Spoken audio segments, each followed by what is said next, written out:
श्री हनुमान जी महाराज के बल का तो कोई पार नहीं। रावण बड़ा बलवान। एक दिन रावण हनुमान जी से बोला कि हमारी आपकी लड़ाई हो जाए। हनुमान जी बोले तैयार, पर फैसला कैसे होगा? बड़ी देर तक लड़ाई होगी, तुम भी बलवान और हम पर भी राम जी की कृपा है। रावण बोला लंबा वाला युद्ध नहीं, एक एक मुक्के का युद्ध, एक मुक्का मैं मारूंगा, एक तुम मारो। हनुमान जी ने कहा हम तैयार है। रावण पहले मुक्का तुम ही मारो। रावण बोला मैं क्यों, तुम क्यों नहीं? हनुमान जी बोले इसलिए कहीं हमने पहले मुक्का मार दिया तो पता नहीं तुम्हारी वारी आती भी है कि नहीं, तुम्हारी मन की मन में ही रह जाएगी, इसलिए पहले तुम ही। रावण ने पूरी शक्ति से मुक्के का प्रहार किया, पर तुलसीदास जी कहते हैं जान टेक कपि भूमि न गिरा। हनुमान जी घुटने के बल वीरासन में बैठे रहे, कुछ नहीं बिगड़ा। और रावण अपनी 20 आंखें बार बार बंद करे, फिर खोले, फिर हनुमान जी ने कहा कि आश्चर्य मत करो, हम स्वस्थ हैं, पर अब तुम तैयार हो जाओ। रावण बोला तैयार ही हैं और कर भी क्या सकते हैं। हनुमान जी ने पूरी शक्ति से हाथ ऊपर उठाया मुक्के के रूप में। घबरा गए ब्रह्मा जी, शंकर जी। ब्रह्मा जी बोले रोको, कहीं मुक्का गिर गया और रावण मर गया तो राम जी का तो पूरा प्रोग्राम ही फेल हो जाएगा। उनकी रामायण पूरी होने दो, तुलसीदास जी की और लीला राम जी की पूरी होने दो। अब हनुमान जी हाथ नीचे करें, आवे ने ऊपर देखा तो ब्रह्मा जी हाथ जोड़े थे कि दया करो। हनुमान जी बोले तो थोड़ा सा स्वाद तो चखा देना चाहिए। तुलसीदास जी कहते हैं कि रावण साधारण वीर नहीं है, जो 10 शीश मही धर ईश को 20 भुजा खुली खेल ने हारो। और उस पर जब हनुमान जी ने प्रहार किया तो सो हनुमान हन्यो मुठिका, तो रावण को ऐसे लगा कि गिरिगो गिरिराज जो गाज को मारे हो, जैसे गिरिराज हिमालय पर वज्रापात हुआ हो। रावण धरती पर गिर गया, मूर्छित रहा बड़ी देर तक। बड़ी देर में आंख खुली तो बोला बड़े बलवान हो। हनुमान जी बोले बल तो इन्होंने देखने नहीं दिया, ब्रह्मा जी और शंकर जी ने। बल तो तब होता जब तुम बताने के लिए बचते ही नहीं। गोस्वामी जी लिखते हैं कपिबल विपुल सराहन लागा। हनुमान जी के बल की सराहना रावण करता है और किसी की नहीं करता। तुलसीदास जी उसी बात को कहते हैं रामदूत अतुलित बलधामा। परिचय रामदूत के रूप में और महिमा अतुलित बलधाम के रूप में। जब से हनुमान जी की पूंछ के द्वारा रावण की लंका जल गई तो उसने हनुमान जी की पूंछ को अपनी मूंछ से जोड़ लिया कि इस बंदर की पूंछ ने तो हमारी मूंछ नीची कर दी। वो सोए जागे तो हनुमान जी की पूंछ दिखे उसे, आंख बंद करे तो पूंछ दिखे। परेशान हो गया। और रावण को हनुमान जी की पूंछ सहन नहीं हो रही थी। पूंछ माने प्रतिष्ठा। पर रावण ने सोचा कि इस बंदर को पकड़वाएं। 4 तरह की सेनाएं भेजी। हाथी पर सवार सैनिक, घुड़सवार, रथी और पैदल। और चारों सेनाओं ने हनुमान जी को चारों तरफ से घेरा। लक्ष्मण जी को चिंता हुई। लक्ष्मण जी बोले प्रभु हनुमान जी अकेले हैं, 4 सेनाएं उन्हें घेर रही हो, गदा भी नहीं लिए हैं हाथ में, आज्ञा हो तो हम चले जाएं। राम जी बोले नहीं, जाने की जरूरत है लक्ष्मण, हनुमान जी अकेले ही काफी है। अतुलित बलधामा। अच्छा तो लड़ेंगे कैसे? बोले अभी देखना। और सच में लड़ाई शुरू हुई। चारों सेनाओं ने इकट्ठे होकर आक्रमण किया हनुमान जी को चारों तरफ से घेरकर। पर वारे बजरंग बली अतुलित बलधामम, वीर बजरंग बली ने जिस समय छलांग लगाई और ऐसी छलांग लगाई पवन के वेग को लज्जित करते हुए वीर बली बजरंग ने कि हाथी पर पहुंच गए। हाथी पर सवार सैनिक को नीचे गिरा दिया और पलटी खाकर विशाल रूप बनाकर हाथी को ही हाथों में उठा लिया। अब बोलो गदा से तो 2-4 मरते और हाथी जिस पे पटकेंगे 2-4 मरेंगे। और इतनी फुर्ती कि एक हाथ से इसमें हाथी, एक से उसमें हाथी, और दोनों हाथियों को ऐसे जो किया, हाथी सो हाथी मारे। हाथी उठा के हाथी पर पटक दिया। और इतने में घुड़सवार लोग आए तो घोड़ा उठाकर घोड़े पर और रथ उठाकर रथ पर। राम जी कहते वाह हनुमान वाह वाह वाह। 4 इन सेनाओं से, रथियों से, हाथी पर सवार सैनिकों से, घुड़सवार सैनिकों से अकेले लड़ रहे हैं। लक्ष्मण जी बोले कमाल कर रहे हैं हनुमान जी, 3-3 सेनाओं से हाथी को समाप्त कर देते हैं, दोनों मरते हैं। रथ जिस रथ पे पटके दोनों खराब, घोड़ा घोड़े पर पटके दोनों मर गए। लक्ष्मण जी बोले कमाल कर रहे हैं हनुमान जी। तुलसीदास जी बोले अतुलित बलधाम है। राम जी बोले लक्ष्मण और एक बात तो देखो, ये तो आगे का कमाल है, पीछे तो देखो। पीछे क्या? बोले पीछे पूंछ अपना कमाल कर रही। जो चक्कर में पड़ा, लपेटा, पटका, साफ किया, फिर दूसरे के लिए तैयार।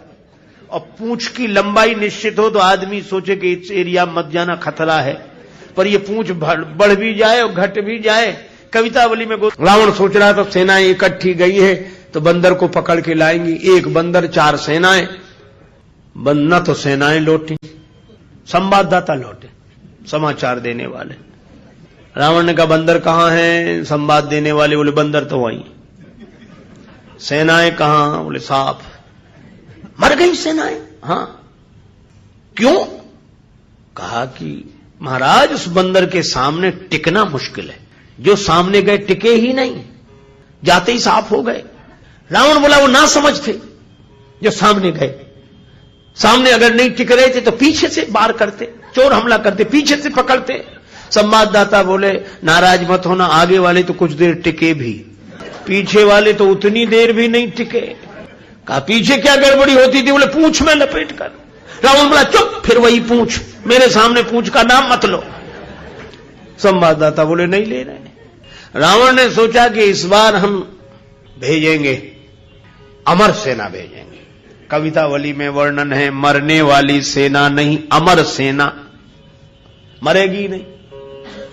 राम जी के दल में गुप्तचरों से समाचार पहुंचा कि अमर सेना आ रही है। विभीषण जी बड़े चिंतित हुए, राम जी चिंतित हुए, अमर हैं तो मरेंगे नहीं। और राम जी बोले हमारी प्रतिज्ञा कैसे पूरी होगी? निश्चरहीन करऊं मही, और ये है अमर। हनुमान जी को पता लगा। हनुमान जी बोले प्रभु चिंता मत करो, दास को आज्ञा दो, कल एक नहीं बचेगा। तो बोले अमर हैं, उन्हें मारोगे कैसे? वे अमर हैं। हनुमान जी बोले हम भी अमर हैं। राम जी बोले उन्हें ब्रह्मा जी ने वरदान दिया है कि तुम अमर रहो। हनुमान जी बोले हमें हमारी जानकी माता ने कहा अजर अमर गुण निधि सुत हो। जानकी माता का आशीर्वाद है, हम भी अमर है। लक्ष्मण जी बोले प्रभु इन्हीं को भेजो, ये अमर अमर की लड़ाई ठीक रहेगी। दूसरे दिन आई अमर सेना, हनुमान जी लड़े ही नहीं उनसे। सामने गए, किसी ने हनुमान जी से कहा लड़ते क्यों नहीं, अमर सैनिक सामने खड़े। हनुमान जी बोले पहले से पता है कि इन्हें मरना नहीं है, तो जिन्हें मरना ही नहीं है उनसे लड़ने से क्या फायदा, तो कुछ तो करो। बोले हाँ कुछ करते। और हनुमान जी ने क्या किया? कवितावली में वर्णन है, हनुमान जी के दाव में पड़े।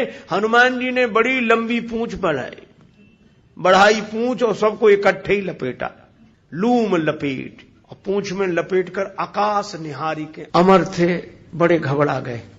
मरने वाले से जो नहीं मरते उन्हें ज्यादा चिंता होती, मरने वाला तो ये सोचकर निश्चिंत हो जाता कि ज्यादा से ज्यादा मरेंगे और क्या होगा। पर ये अमर थे, ये सोच रहे थे मरेंगे नहीं, पता नहीं कहां जा रहे हैं और कितने ऊपर से गिरेंगे, मरेंगे नहीं, इसलिए ज्यादा चिंता है। और हनुमान जी अतुलित बलधाम में ऐसी शक्ति से फेंका, चिंता से उनके शरीर सूख गए। क्यों? बोले चल आकाश में उड़ते ही जा रहे हैं कि ये तो और ऊपर उड़ रहे हैं और ऊपर जा रहे हैं। और हनुमान जी ने इतने ऊपर फेंक दिए कि पृथ्वी की गुरुत्वाकर्षण सीमा रेखा को पार कर गए। पृथ्वी उन्हें नीचे खींच ही नहीं सकती थी, धरती पर लौट कर आए नहीं। हनुमान जी बोले अब तुम खूब अमर बने रहो, आकाश में ही तो मंडरा रहे, धरती पर तो एक भी नहीं हो। राम जी की प्रतिज्ञा पूरी हो गई, निश्चरहीन करऊं मही। रावण आज बड़ा प्रसन्न था कि अमर सेना गई है, तब तो वानर को पकड़कर लौटेगी ही। फिर संवाददाता आए, रावण ने पूछा बंदर कहां है? संवाददाता बोले बंदर तो वहीं है। सेना?